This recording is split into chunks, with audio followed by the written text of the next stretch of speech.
Hi guys, ఈరోజు egg dosa ఎలా prepare చేసుకుందాం చూద్దాం. ఫస్ట్ ప్యాన్ పెట్టి హీట్ అయ్యాక దోశ ఎలా వేసుకుందాం.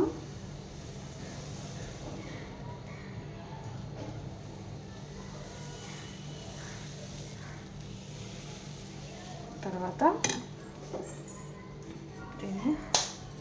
ఒక ఎగ్ ఇలా పగలకొట్టి వేసుకుందాం. ఇలా చేసుకుంటే కొంచెం మంచిగా అనిపిస్తుంది.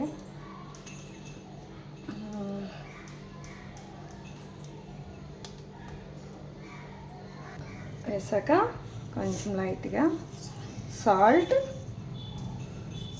టేస్ట్కి సరిపడేట సాల్ట్, కొంచెం కారం, పెప్పర్ పొడి, కొంచెం ధనియా పొడి సిమ్లో పెట్టి మంచిగా కాల్చుకుంటే బాగా టేస్ట్ బాగా వస్తుందండి. వేసాక ఇవన్నీ వేసుకున్నాక లైట్గా ఆయిల్ వేసుకుందాం, బాగా కాలనిద్దాం. ఇప్పుడు తిప్పుకుందాం. మంచి కలర్ వచ్చింది చూడండి. ఇలా కాసేపు ఫ్రై అయ్యాక సర్వ్ చేసుకుందాం.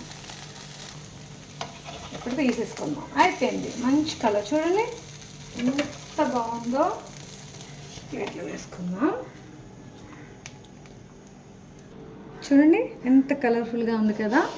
ఇది ఎలా ఉందో మీరు కూడా ఒకసారి ట్రై చేసి టేస్ట్ చేసి చూడండి. ఎలా ఉందో కామెంట్ చేయండి. Thank you for watching.